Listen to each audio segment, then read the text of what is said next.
The soft rustle of silk was the first sound to pierce the veil of sleep, a delicate whisper that floated through the heavy silence of early morning. It was soon joined by the low, indistinct murmur of eunuch guards stationed just beyond the chamber door. Their voices were steady, a constant hum that seemed to vibrate through the very walls. The air inside the small room was thick and cloying, saturated with the smoky sweetness of expensive incense and the overpowering perfume of orange blossoms drifting in from the palace gardens below. To those who ruled here, it was a fragrance meant to proclaim wealth and opulence. But to the little girl stirring awake on a thin pallet against the wall, it carried only the suffocating weight of confinement.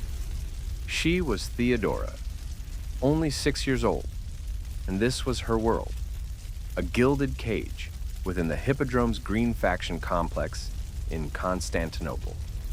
It was the year 500 AD, and beyond these walls, the empire's great capital pulsed with life, chaos, and ambition.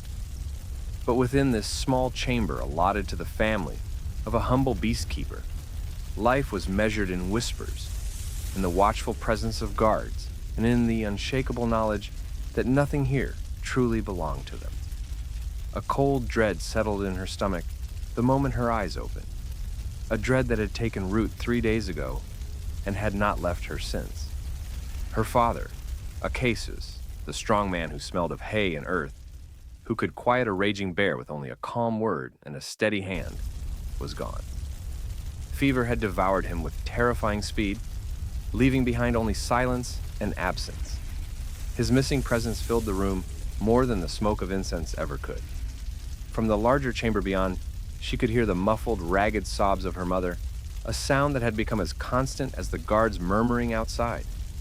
Her 2 older sisters still slept, curled together for warmth, clinging to each other, even in dreams.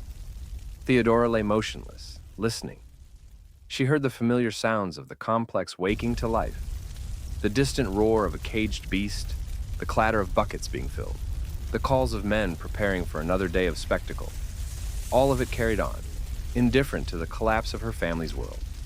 The luxury surrounding her, the silk hangings, the polished mosaic floors, the manicured gardens glimpsed through narrow windows, felt like a cruel joke.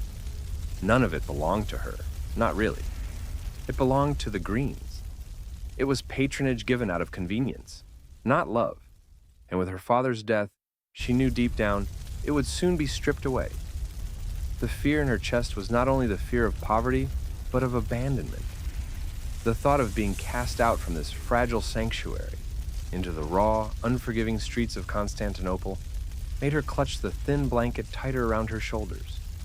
The world outside had no mercy for widows and fatherless girls, and here, inside these walls, the so-called safety of their cage had never felt so much like a prison. 3 days of hushed mourning culminated that morning in a frantic ritual of hopeless preparation. Theodora's mother moved about the small chamber with trembling hands and wild, desperate energy. She laid out their finest tunics, garments once bright with the proud green colors of the faction, now faded and threadbare. The seams strained, the hems frayed, each patch a visible reminder of how long they had lived on the edge of ruin.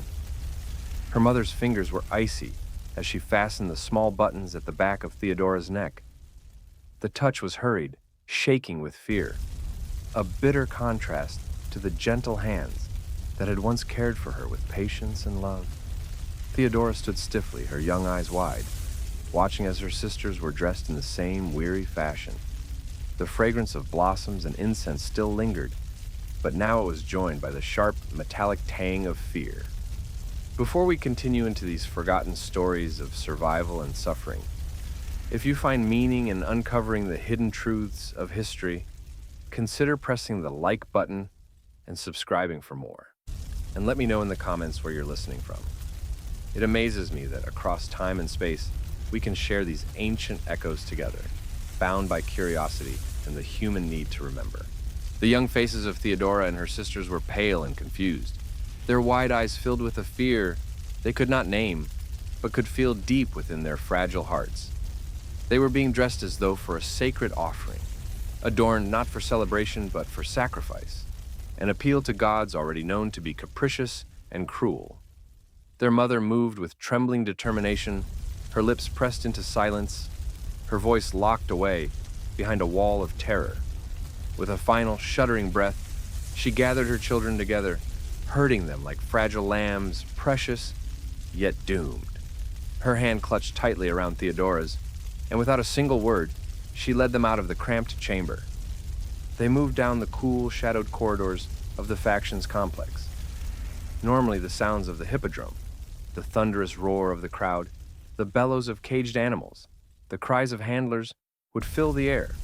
But today those familiar echoes seemed muted, swallowed by the heavy, ominous rhythm of their footsteps striking the marble floor. The silence ended when they were ushered into a long, opulent hall. The leaders of the Green faction lounged on cushioned couches, basking in idle comfort. Sunlight streamed down through tall windows, catching on motes of dust that drifted in the air like flecks of gold. The contrast between the glittering light and the heavy gloom settling upon Theodora's family was cruel and unmistakable. The men wore silks richer than anything her family had ever touched, their heavy fingers glittering with rings, their well-fed faces shining with careless health. Their eyes turned lazily toward the small, shabby procession, not with curiosity but with mild annoyance at being disturbed. Theodora's mother stepped forward. Her voice emerged fragile and broken, cracking in the vast hall, as if it were too weak to exist in such grandeur. She spoke of her dead husband, of his years of faithful service, of the beasts he had trained that brought the Greens glory and coin. She begged, not for pity but for survival, for the right of another to take his place, for the meager but essential wages that would keep her children from starvation. Her once strong, melodic voice had become a trembling whisper. Each word was a surrender of dignity, each plea a wound cut deeper into her pride. Yet the men remained unmoved. They listened but did not hear, their faces hard masks of indifference. One man, with a carefully trimmed beard and eyes empty of warmth, inspected his fingernails as she spoke. Another lazily swirled his wine, his gaze drifting past the children as though they were no more significant than the marble pillars lining the hall. When her voice finally faltered into silence, choked by hopelessness, a man with bored eyes gave a small flick of his wrist. It was a gesture so tiny, so effortless, yet it carried the weight of a death sentence, a single wave that meant destitution. A guard stepped forward, not to escort them, but to shove them roughly back toward the door. The sound that followed them out was not silence, nor compassion, but laughter. Cold, sharp, and cruel, it rang out behind them, echoing off the polished walls and chasing them into the blinding daylight. The brilliant Constantinople sun struck them like a blow. Theodora squinted, her eyes burning, the laughter still echoing in her ears.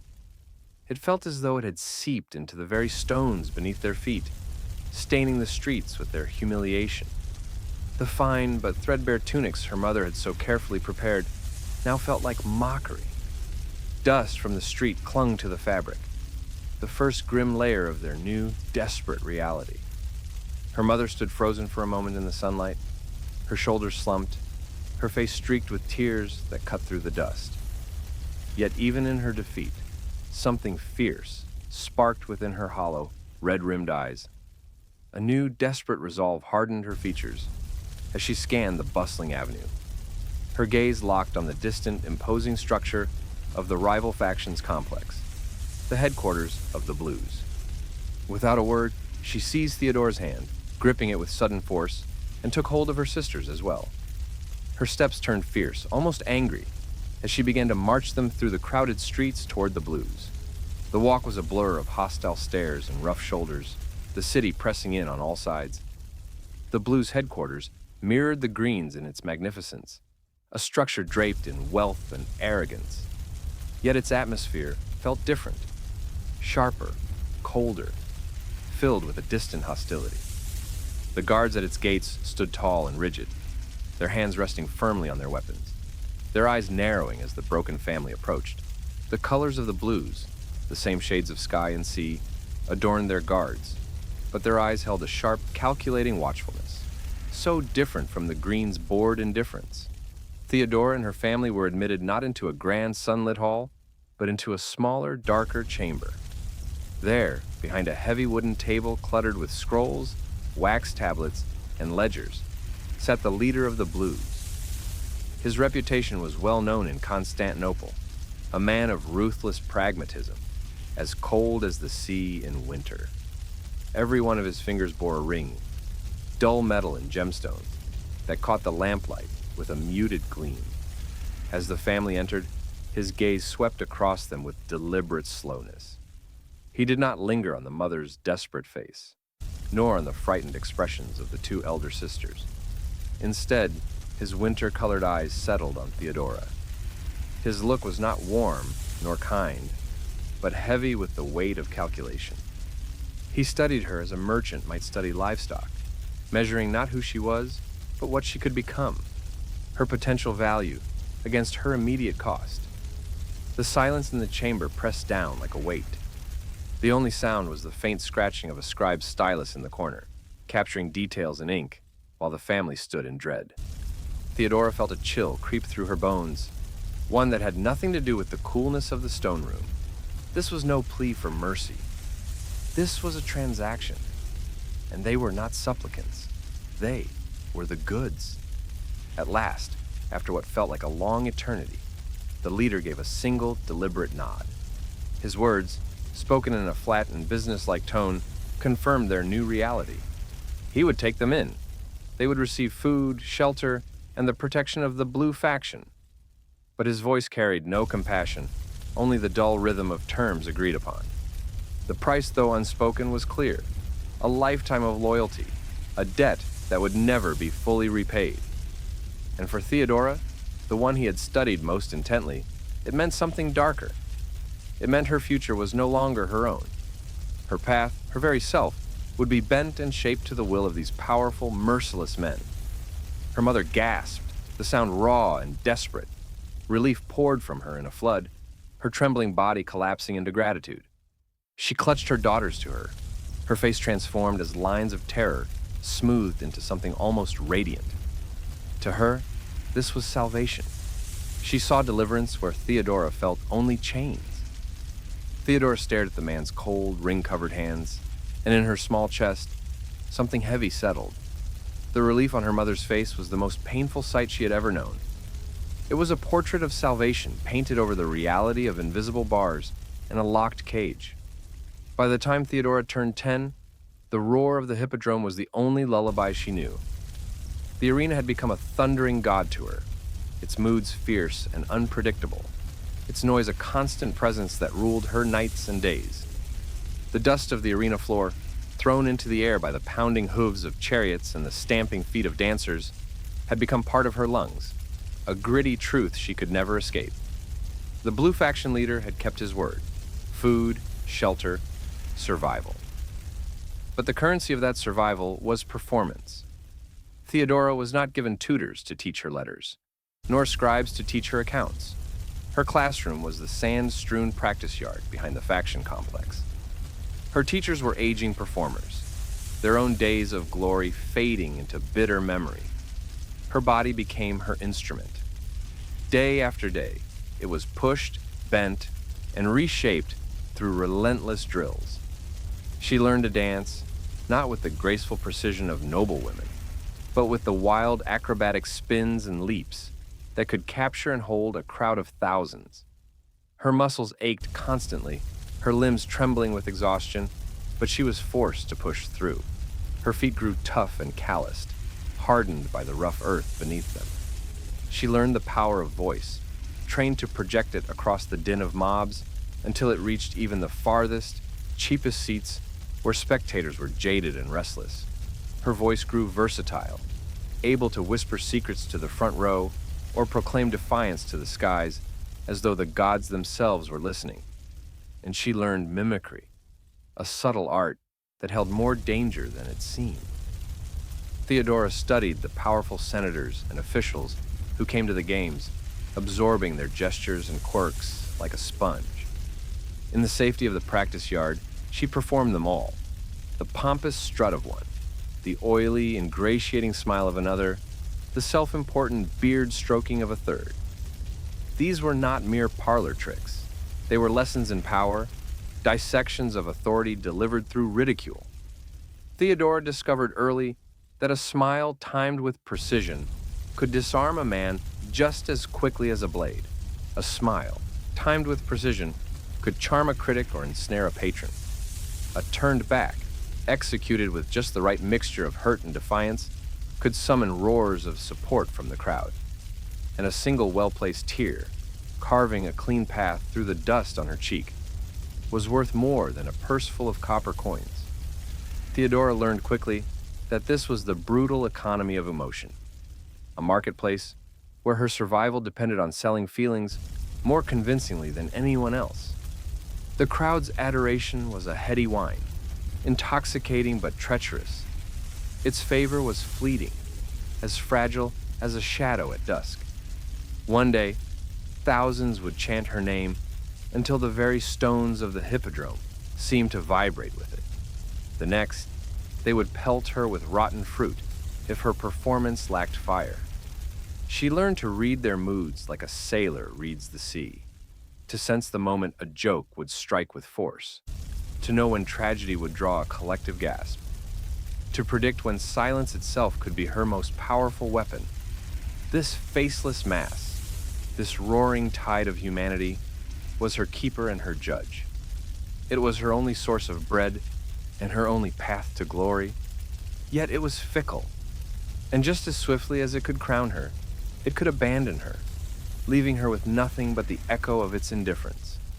In the gilded cage of the arena, Theodora became its most captivating and most dangerous creation. By 16, she no longer merely survived the stage, she commanded it. Her presence seemed to draw all light and sound toward her. Childhood's softness had sharpened into striking beauty. High cheekbones dusted with gold powder, eyes that could flash with laughter one moment and freeze with disdain the next, a voice that could weave spells of comedy or tragedy with equal mastery. The crowd adored her.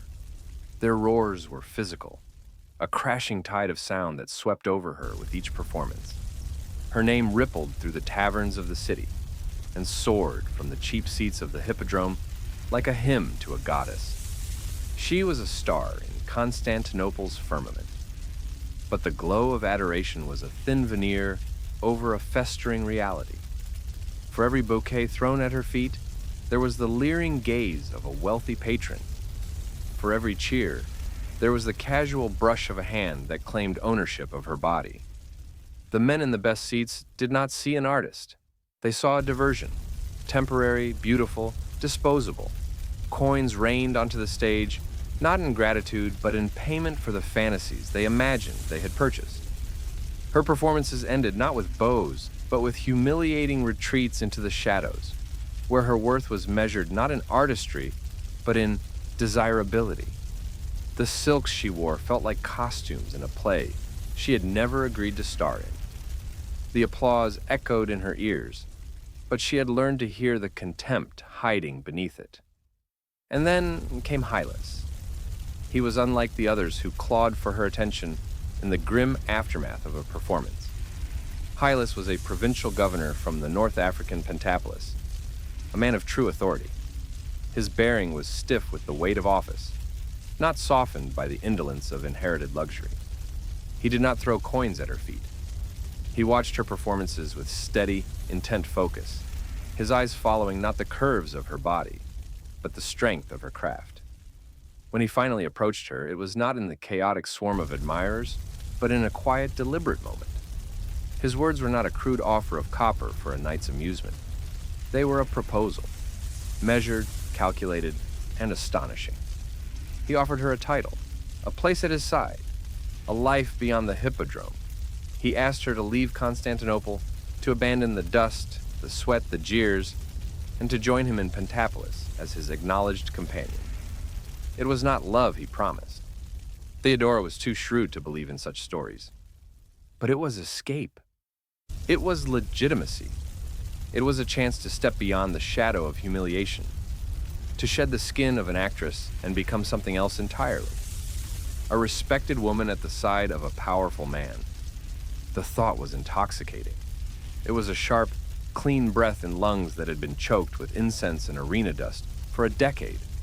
It felt like pardon. It felt like a door swinging open onto a future she had never dared to imagine. Without hesitation, her heart pounding, not with fear, but with reckless, wild hope, Theodora accepted. She turned her back on the only world she had ever known and walked toward the possibility of something new. Theodora walked toward the waiting ship without a single glance behind her. The sea voyage to Africa was a test of endurance, each day a relentless trial of motion. The vessel, a sturdy merchant ship, carved its path through towering waves that rose like dark liquid mountains before collapsing into valleys of frothing white. The constant sway mirrored the instability of her new position. The air, once filled with the incense and humanity of Constantinople, thinned into something salt-scoured and unfamiliar. At first, the novelty of the journey and the respect she was afforded as Hylas's companion served as a balm. She stood at the rail beside him, the wind whipping her golden hair across her face as she watched the coastline of Libya slowly emerge from the haze, a line of ochre and muted green beneath a blinding sky. In the provincial capital of Pentapolis, she experienced a life she had never known. Every need was tended to by silent servants. She walked through sun-baked courtyards, lingered in gardens where palms bent in the wind, and dined in open rooms beneath the stars. For a fleeting season, the gilded cage of her past felt broken.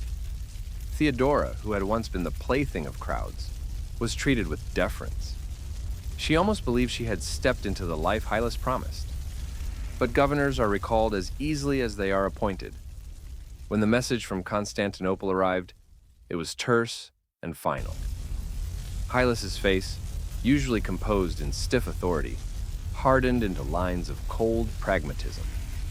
Preparations for departure were swift, efficient, and deliberately excluded her. The silks and trinkets he had given her were packed into his chests, not hers. The servants who had bowed to her now avoided her eyes. The promise of a new life soured into something familiar, the taste of transaction. She understood with sinking certainty that her value had already been spent. On the docks of Alexandria, he abandoned her as one might discard an empty wineskin. The harbor was chaos. Stevedores shouting, ropes groaning, gulls shrieking overhead. The same ship that had carried her to Africa was being readied to take him home. Its sails began to billow with a wind that smelled of salt and departure. Hylas did not look back. He did not offer a final word, a coin pressed into her palm, or even the courtesy of a comforting lie. He simply crossed the gangplank, walked onto the deck, and vanished into the machinery of his own ambition. The gangplank was lifted. The ropes were cast off. The vessel glided toward the horizon, leaving her stranded on sun-bleached planks. The Egyptian sun descended like judgment. It pressed down on her bare head, baked the wood beneath her sandals, and reflected from the whitewashed walls in a merciless glare. She stood utterly alone. 1,000 miles of hostile sea separated her from the only city she had ever known. The voices that surrounded her spoke a language that was foreign, a dissonant song of commerce and survival. The trade she knew, the practiced smile, the seductive gesture, the perfectly timed tear, was the very trade she had sworn to leave behind in Constantinople. Now, it was the only currency she possessed. The knowledge of this truth cut deeper than any humiliation she had endured in the hippodrome. The ship that carried Hylas away became a shrinking speck on the horizon, and Theodora was left with nothing but the crushing heat of the sun and the endless, indifferent sea. In Alexandria, survival demanded a different kind of performance. Hunger proved a sharper master than any faction leader. It drove her into the labyrinth of the city's colonnades and markets, where she became a ghost, haunting the shadows. She moved through the crowds like a whisper, her proud posture bent under the weight of desperation. The skills that had made her a star of the hippodrome, her ability to read a crowd, to project an aura, to command attention, shifted into something darker. She became a master of invisibility. She learned which bakeries spared stale bread at closing, which merchant stalls left their wares unguarded, which narrow alleyways offered a few hours of restless shelter. The applause of thousands was gone. In its place was the silent knowledge of beggars, thieves, and the overlooked, the only audience that remained to witness her slow, desperate metamorphosis. The emptiness in her belly became her truest and most unforgiving critic. It drove her feet, weary and unsteady, through the tangled streets of Alexandria until despair itself guided her to the steps of a small, unassuming chapel. It stood apart from the city's grand avenues and bustling markets, a quiet refuge hidden in shadows. This chapel belonged to the Monophysites, Christians who clung to the belief in the single divine nature of Christ, a doctrine condemned by Constantinople's official orthodoxy. Exhausted and hollowed out, Theodora slipped inside.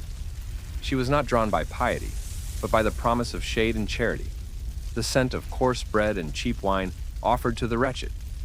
She accepted the sustenance with trembling hands, her head bowed not in reverence, but in shame. Yet, as she lingered in the cool dimness, something unexpected began to stir within her. The words of the patriarch, spoken in sonorous, passionate Greek, seeped past her hunger and humiliation. They were not the proclamations of a distant, judgmental God. Instead, they told of Christ who suffered, who was cast out and despised, who knew the agony of the abandoned. His message was not one of triumph and grandeur, but of survival and defiance, a faith born of shared struggle. It was a theology of the marginalized, and it struck her like a revelation. In the dust of this foreign chapel, amidst whispered prayers of the outcast, Theodora found more than solace. She found a framework for her rage. Her conversion was not gentle, but fierce, deliberate, and calculated. The stagecraft of her old life was reborn, reshaped into a new identity, not as an actress or mistress, but as a penitent, a fervent believer, a woman redeemed not by men, but by God. She offered her service to the patriarchs, no longer on the stage, but in the shadows. She became a scribe, a messenger, a discreet pair of eyes and ears. Her keen intellect, once applied to mimicry and jest, now absorbed the intricate webs of theology and power. She studied how doctrine swayed emperors, how patriarchs whispered to kings, how the church and state were not rivals, but serpents coiling together. She memorized every whispered plan in the chapel's back rooms, names, grievances, ambitions, storing them in her mind with the precision of a scholar. The hunger in her belly, once gnawing and relentless, was gradually replaced by another kind of hunger. It was colder, sharper, and infinitely more enduring. She began to crave not bread, but influence, not affection, but security, not fleeting attention, but power, the kind of power that no man could abandon on a dock. In the crucible of Alexandria, a new Theodora was being forged, tempered in betrayal, faith, and resolve. Her journey back to Constantinople was no longer the flight of an abandoned mistress, but a pilgrimage. The ship that bore her across the wine-dark sea was not a governor's vessel, but a humble merchant cog, its hold heavy with grain and oil, and its deck carrying a single woman with iron resolve. She stood at the rail, the salt spray stinging her face like baptism, washing away the remnants of the courtesan, the actress, the discarded woman. By 522 AD, she stepped once more onto the familiar, frantic docks of the Golden Horn, not as a survivor, but as a strategist. She did not return to the raucous compounds of the Blue faction, nor to any corner of the city that remembered her as a performer of the hippodrome. Instead, she used a handful of coins saved from her service to the Alexandrian patriarchs to secure a small, unadorned house tucked into the warren of streets that climbed toward the imperial palace. Its single room was whitewashed and bare, its only luxury a sliver of a view between taller buildings. Through that narrow gap, she could see the domes of the palace rising against the sky and the imperial standard snapping in the wind. It was a calculated choice. Humility would now be her costume, and she wore it with the precision of a master performer. In the center of the sparse room, she placed a spindle and a distaff. Each morning, as the city awoke in clamor, Theodora sat by her small window, spinning wool with steady hands. From the streets below, she looked no different from any other quiet woman of the quarter. But behind her steady fingers and lowered eyes, a fierce new design was being woven, thread by thread. Her hands, once trained for the fluid gestures of dance and the delicate application of cosmetics, now learned the repetitive, rough rhythm of spinning. The coarse fibers chafed her palms, each sting a daily penance and a constant reminder of her chosen path. She worked for hours, the spindle whirring, her body bowed in a posture of industry and piety. To anyone who glanced her way, a servant from the palace, a passing priest, or a curious neighbor, she appeared to be the very image of respectable penitence, a woman who had turned her back on sin to embrace humble, virtuous toil. But her eyes told a different story. When she lifted them from her work, they were not the eyes of a penitent lost in prayer. They were the eyes of a strategist, sharp and unblinking, missing nothing. She observed the comings and goings of palace officials, memorized the schedules of the guards, and noted which senators favored which routes. The spindle's whir was the sound of her patience, a measured and relentless ticking as she waited. She had positioned herself in the shadow of power, a spider crouched at the edge of a great web, quietly spinning her own thread. Her appearance was disarming, respectable, unthreatening, even inspiring. She embodied redemption, a tale that could appeal to both the devout and the powerful. Yet, beneath the soft facade, she waited with the certainty of a predator. The wool between her fingers was not only thread, it was the first strand of a rope she would climb back into the world. And this time, she would not let go. The moment she had engineered arrived not with fanfare, but with the quiet, deliberate cadence of imperial footsteps echoing on the cobblestones outside her door. Justinian, nephew to the Emperor Justin, passed through the streets with an aura that commanded silence. His reputation, forged in discipline and intellect, went before him like a cold draft. He was known as a man of formidable severity, consumed entirely by the intricacies of law and administration. Theodora heard his approach before she saw him, the synchronized tread of guards, the hushed murmur of advisors. She did not rush to the window.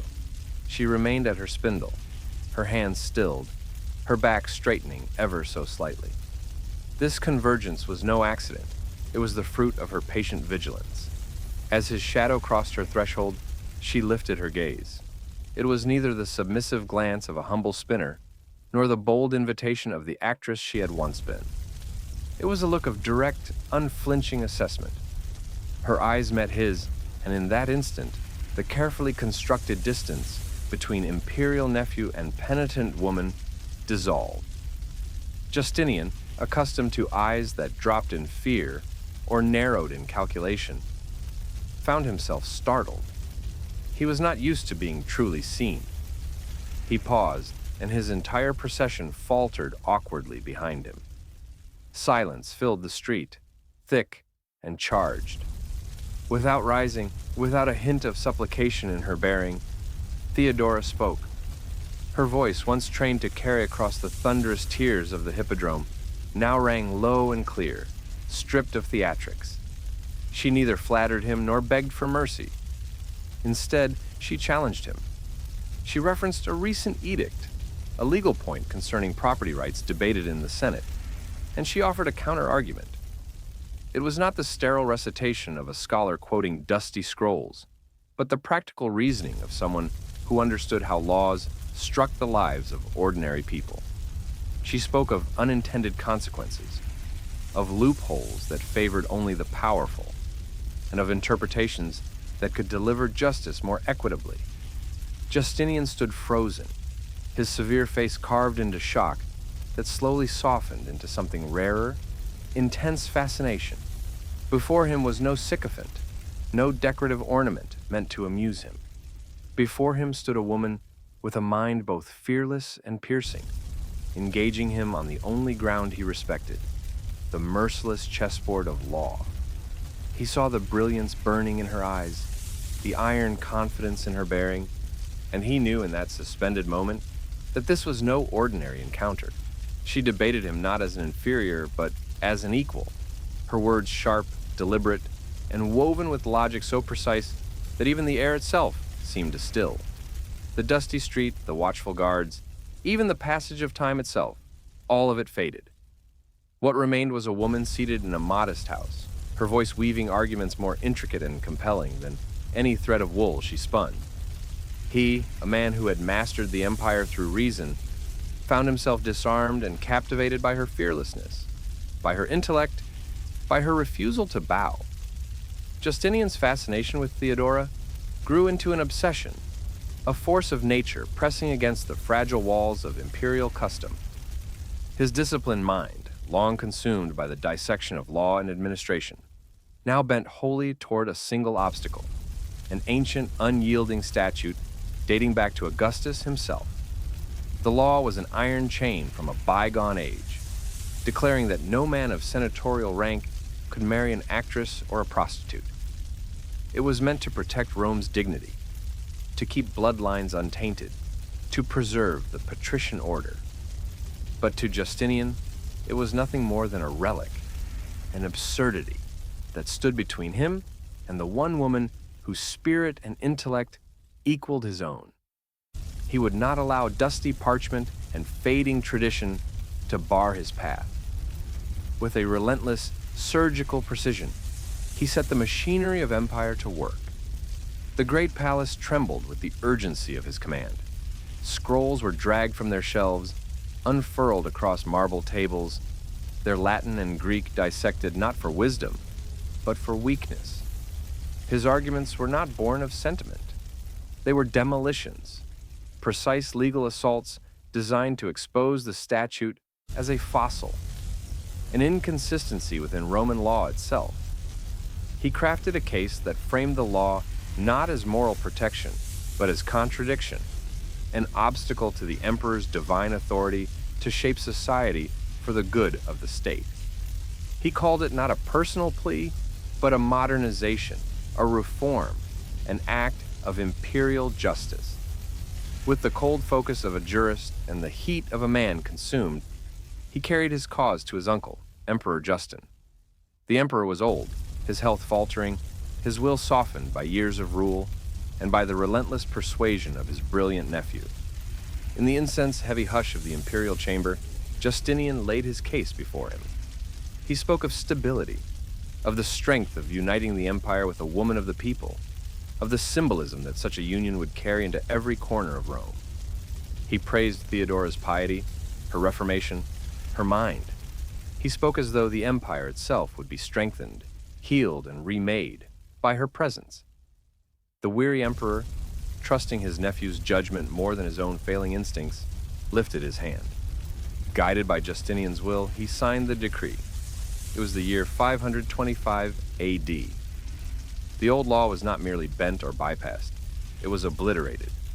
A new law was proclaimed, not hidden in vague titles, but ringing with a name that struck the forums, basilicas, and streets with thunderous intimacy: the law of Theodora. It was breathtaking in its audacity. Not a pardon, not an exception, but a wholesale rewriting of Rome's ancient code for one woman. Theodora, from her small house in Constantinople, felt the shift in the air like a tide turning in her favor. The proclamation was not simply permission to wed. It was her first intoxicating taste of true, immovable power. Not borrowed influence, not the fleeting fame of the hippodrome, but the foundational, world-altering force of law itself. It was proof of Justinian's overwhelming desire But Theodora, with the cool precision of a master artisan, saw it for what it truly was, the perfect tool. She would shape it, hammer it, mold it into the first pillar of her legitimacy. The path to the throne, once barred by ancient prejudice, was now cleared and paved in imperial ink, leading unerringly to her door. And so the air within the great church of the Holy Apostles grew thick with incense, beeswax, and the cloying sweetness of roses, preparing to bear witness to a union not only of love, but of destiny. Humanity itself seemed masked beneath the jeweled splendor of the moment. Sunlight fractured through 1,000 mosaics, falling in slanted, dusty beams across the assembled might of the Eastern Roman Empire. Senators stood rigid in their silken togas, their faces arranged into masks of solemnity. But their eyes, those betraying eyes, were naked in their contempt. Theodora felt each scornful glance pierce her skin like 1,000 tiny needles, pressing into the bare flesh of her neck and arms. To them, she was no empress. She was the bear-keeper's daughter, the hippodrome actress, the woman who had forced her way into their sacred world through a law that mocked their ancient privileges. Beside her, Justinian stood firm, a pillar of imperial certainty, his expression carved in the gravity of statecraft. The Patriarch of Constantinople lifted the pearl-encrusted diadem, its gold and jewels catching the fractured light, and when the weight of the crown was lowered onto Theodora's brow, it pressed heavy, shocking, tangible. Yet that weight was nothing compared to the invisible burden of aristocratic hatred pressing upon her, a force harder than marble beneath her feet. She did not flinch. She did not bow. Instead, she drew herself upward, her spine lengthening, her chin rising by the smallest, most deliberate degree. Her years on the stage did not abandon her now. Theodora's face became a serene, impassive mask, smoother and more impenetrable than ivory. The trained stillness of a performer cloaked the furious triumph hammering in her chest. Let them look. Let them despise. Their scorn was her fire, their disdain, the very fuel of her resolve. The patriarch anointed her with holy chrism, the fragrant oil slick across her skin, a sanctity the men before her would never grant. And then, from the vaults of the church, the choirs erupted, the thunderous soaring strains of the imperial hymn shaking the stones themselves. The sound was no longer music. It was power, vibrating in her bones. This was the pinnacle of the world, the summit of human glory. And she had not been born to it. She had clawed her way here, from gutter filth, from the dust of the arena, from the humiliation of abandonment and hunger. She had bled for each step, been tempered in betrayal and survival, until her spirit was steel. Now she stood crowned Augusta, Empress of Rome, and in the hush that followed the hymn, her gaze swept slowly across the sea of jeweled, hostile faces. She had climbed, she had arrived, and she swore a vow, silent and iron-bound, she would never go back. The only way left was forward, but forward came with fire. The roar that rose from the hippodrome was no fickle cheer for chariots, no applause for pantomimes. It was deeper, uglier, a raw-throated howl of hatred.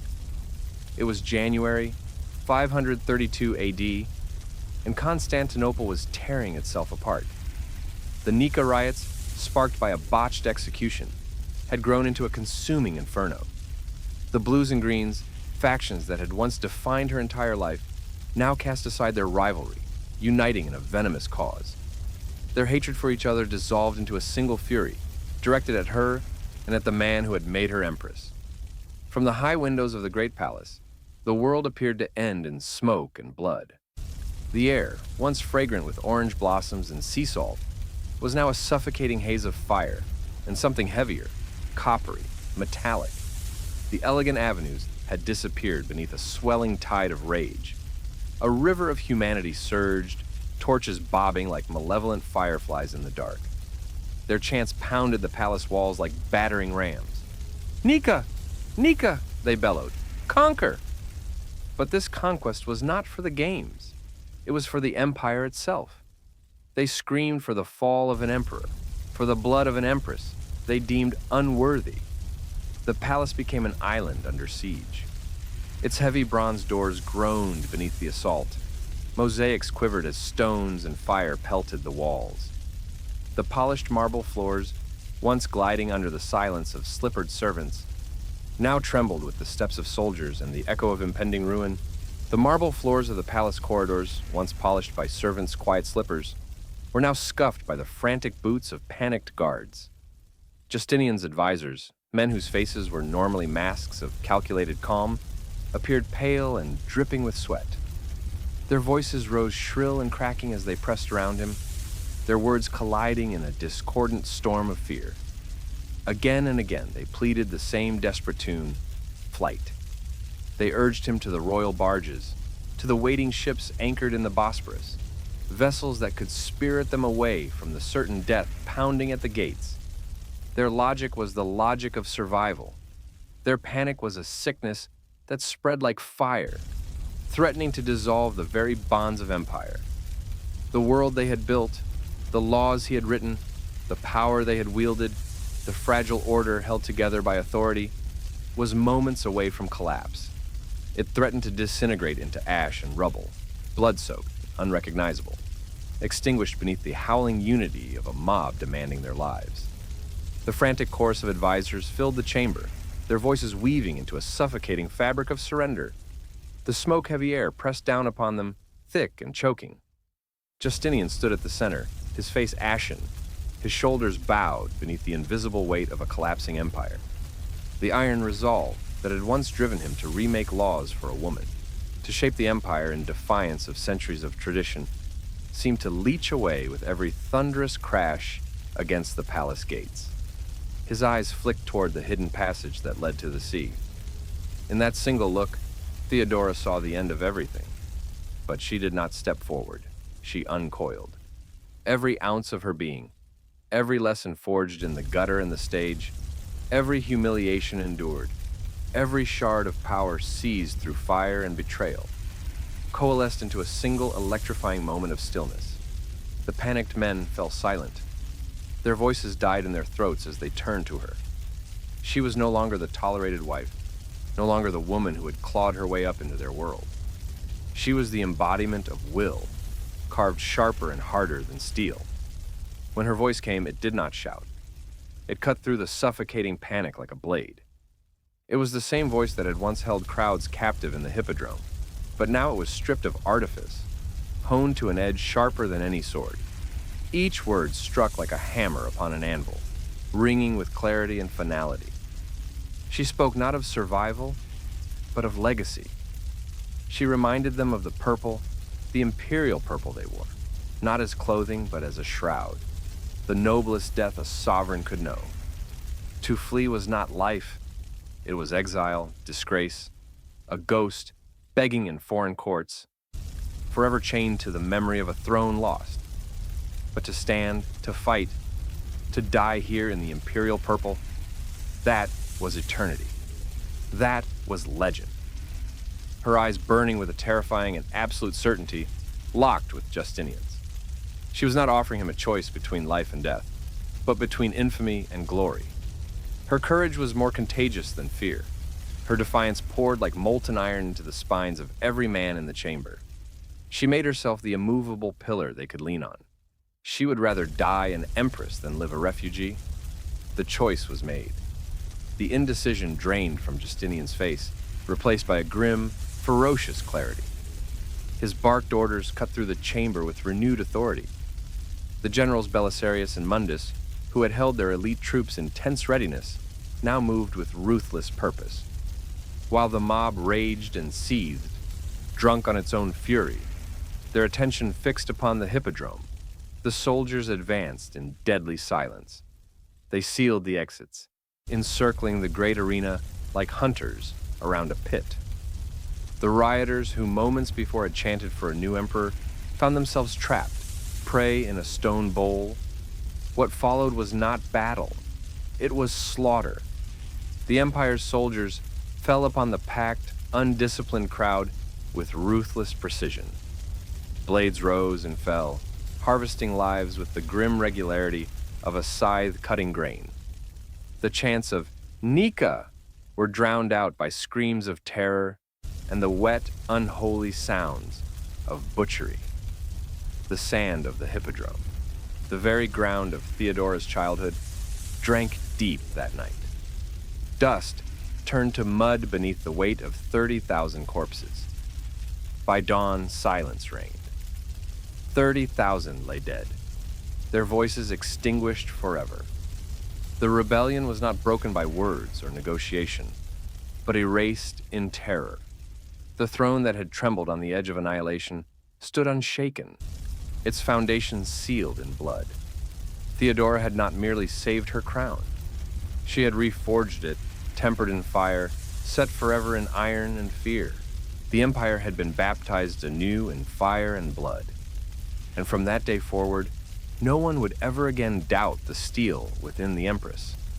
The silence that followed the Nika riots was not peace, but a silence hard-won, a stability built upon fear.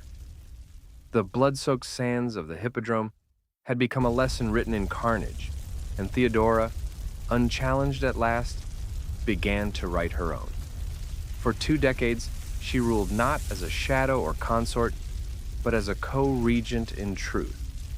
Her will was woven into the fabric of Roman law, with the same relentless precision that Justinian applied to his legal codes.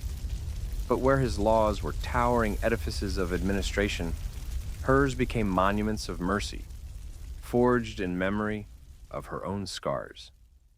She pushed through edicts that tore young women from the iron grip of forced prostitution, granting them the choice she herself had never been given. She gave mothers rights over their children, a power long denied to her own mother in their darkest hour. Across Constantinople, she raised sanctuaries, quiet cloisters where women who had walked the same perilous path she narrowly escaped could find refuge, spin wool, and rebuild lives with dignity. Each law she passed was like a ghost laid to rest, a stone placed upon the grave of the girl she once was. Her most enduring testament, however, did not rise from parchment, but from stone and mortar. She championed the rebuilding of the great church of Hagia Sophia after the riots reduced its predecessor to ash. She poured the treasury's gold and her own indomitable will into its construction, guiding the hands of architects and mathematicians who dared to dream of a dome that seemed to float upon the heavens. When it was completed, its vast golden canopy dominated Constantinople's skyline, an eternal flame of brilliance against the shifting sky. It was more than a church, it was a declaration. It was imperial might, divine favor, and Theodora's will, carved into eternity. It was proof that a city and an empress could be broken and yet rise again, more magnificent than before. For centuries, that dome would remain her silhouette against the world. But the end, when it came, did not arrive by dagger or by mob. It crept in silence, cloaked in a physician's whisper. Cancer, they told her, a crab-like growth that gnawed from within. It was a private humiliation, a slow unraveling of the strength that had held an empire in place. The pain was constant, a betrayal of her flesh. Yet she faced it with the same defiance she had once hurled at rioters baying for her blood. Her spirit stood unbowed, even as her body weakened. In 548 AD, within the perfumed stillness of her imperial chamber, Theodora, the bearkeeper's daughter, the actress, the Empress, died. She was laid to rest in the Church of the Holy Apostles, shrouded in the imperial purple she had refused to ever relinquish. She left the world not as a courtesan to be scorned, not as a woman to be dismissed, but as one of the most formidable rulers the Roman world had ever known. The barefoot girl who had once begged for scraps in the hippodrome had become the empress who reshaped an empire. The woman they had tried to destroy had instead destroyed every assumption about what a woman could be. That, perhaps, was the most terrifying truth of all, for those who profit from keeping others in chains, was the knowledge that their victims might one day discover their power and use it to remake the world. In the end, it was not her shame nor her survival that crowned her. It was her defiance, her will, and her refusal to be defined by what had been taken from her. Theodora took every scar, every humiliation, and forged them into a crown that blazed brighter than any jewel in the imperial treasury. And the rest, as history would forever echo, belonged to her.